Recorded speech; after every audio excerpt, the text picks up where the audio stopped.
আজকের রেসিপি একদম নতুন পদ্ধতিতে শিম ভাপা।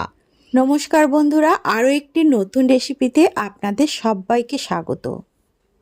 শিম ভাপা তৈরি করার জন্য আমি প্রথমে একটা বড় সাইজের টমেটো নিয়ে নিয়েছি। গ্যাস অন করে একটা কাঁটা চামচের সাহায্যে টমেটোটার চারিদিক মিডিয়াম ফ্লেমে রেখে ভালো করে পুড়িয়ে নিচ্ছি। টমেটোটাকে মিডিয়াম ফ্লেমে রেখে একদম ধীরে ধীরে পুড়িয়ে নিতে হবে, যাতে টমেটোটা ভালোভাবে সফট হয়ে যায়। এদিকে টমেটোটা পুড়তে থাক, ওদিকে আমি শিমগুলোকে রেডি করে নিচ্ছি। এখানে প্রায় 10 পিস মতো শিম আমি নিয়ে নিয়েছি। শিমগুলো অবশ্যই ফ্রেশ এবং টাটকা দেখে নিয়ে নেবেন। আর শিমগুলোর ওপরের শিরাটাকে আমি এইভাবে ছাড়িয়ে নিচ্ছি। সমস্ত শিমের শিরাগুলোকে ছাড়িয়ে নেবার পর এর মাঝ বরাবর আমি এইভাবে ছুরি দিয়ে একটু কাট করে দিচ্ছি, যাতে ভেতরে যদি কোনো পোকামাকড় থাকে তাহলে সেটা দেখাও হয়ে যাবে। আর এইভাবে শিমটাকে চিড়ে নিলে শিমের মধ্যে ভালোভাবে মশলা ঢুকবে, খেতেও শিমটা অনেকটা বেশি টেস্টি হবে। শিম কেটে নেওয়ার পর এবারে এগুলোকে পরিষ্কার করে ধুয়ে আমি রেডি করে নিলাম। এদিকে টমেটোটা খুব ভালোভাবে পুড়ে গেছে, তবে এখন গরম রয়েছে, এটাকে ঠান্ডা হওয়ার জন্য একটা সাইডে রেখে দিলাম। আর একটা মিক্সিং জারের মধ্যে নিয়ে নিচ্ছি 1 চামচ কালো সর্ষে, হাফ চামচের একটু বেশি সাদা সর্ষে, 1 চামচ পোস্ত আর 1 চামচ সাদা তিল আর সামান্য পরিমাণ নুন দিয়ে দিলাম। এবারে এই শুকনো উপকরণগুলোকে জল না দিয়ে প্রথমে গুঁড়ো করে নেব। দেখুন খুব সুন্দরভাবে কিন্তু সমস্ত মশলাগুলো গুঁড়ো হয়ে গেছে। এরপর এর মধ্যে 2টো কাঁচা লঙ্কা দিয়ে দিলাম, দিয়ে এটাকে একটা সাইডে রেখে আমি টমেটোটাকে নিয়ে নিলাম। টমেটোর ওপরে পোড়া যে স্কিনটা আছে সেটাকে ভালো করে ছাড়িয়ে দিতে হবে।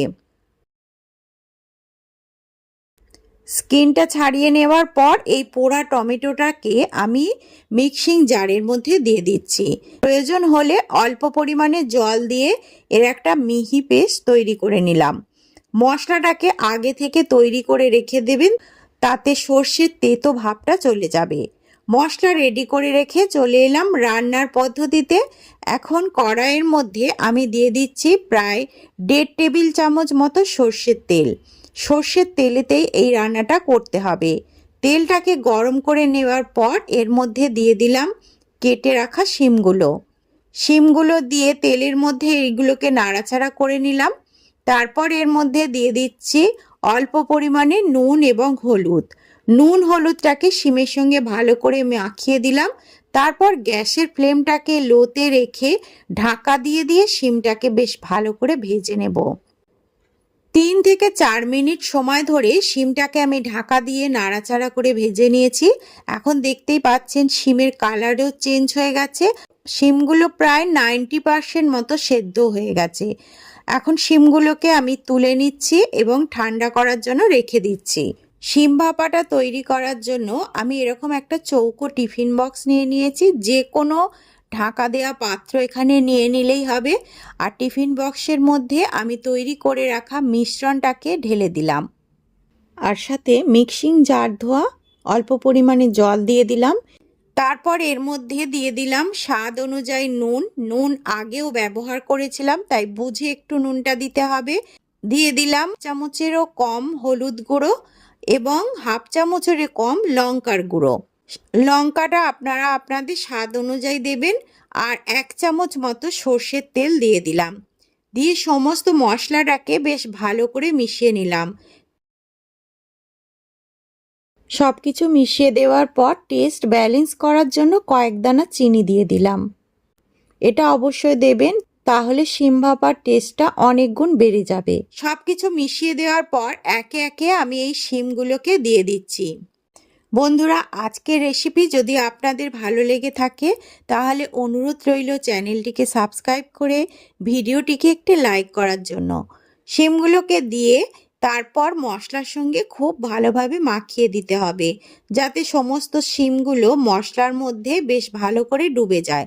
এখন শিমগুলো ভালো করে মাখিয়ে দিয়েছি। এর ওপর থেকে কয়েকটা চেরা কাঁচা লঙ্কা দিয়ে দেবো। আর সবার শেষে ওপর থেকে দিয়ে দিলাম বেশ কিছুটা পরিমাণ ধনেপাতা কুচি। আর দিয়ে দেবো আরও 1 চামচ মতো সর্ষের তেল।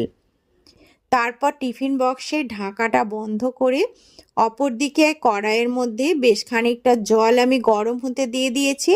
তার মধ্যে একটা স্ট্যান্ডও রেখে দিয়েছিলাম। স্ট্যান্ডের ওপরে টিফিন বক্সটা বসিয়ে দিয়ে ওপর থেকে ভালো করে চাপা দিয়ে দিতে হবে যাতে স্টিমটা না বেরোয়। ঢাকা দিয়ে 15 মিনিট মতো স্টিম করে নিলেই শিম ভাপা রেডি হয়ে যাবে। 15 মিনিট পর আমি ঢাকাটাকে খুলে নিলাম। এখন দেখুন শিম ভাপা রেডি হয়ে গেছে। এটাকে এখন খোলা যাবে না। টিফিন বক্সটা ঠান্ডা হয়ে যাওয়ার পর আমি টিফিন বক্সটা খুলে নেব। 15 থেকে 20 মিনিট পর আমি টিফিন বক্সের ঢাকাটা খুলে নিলাম।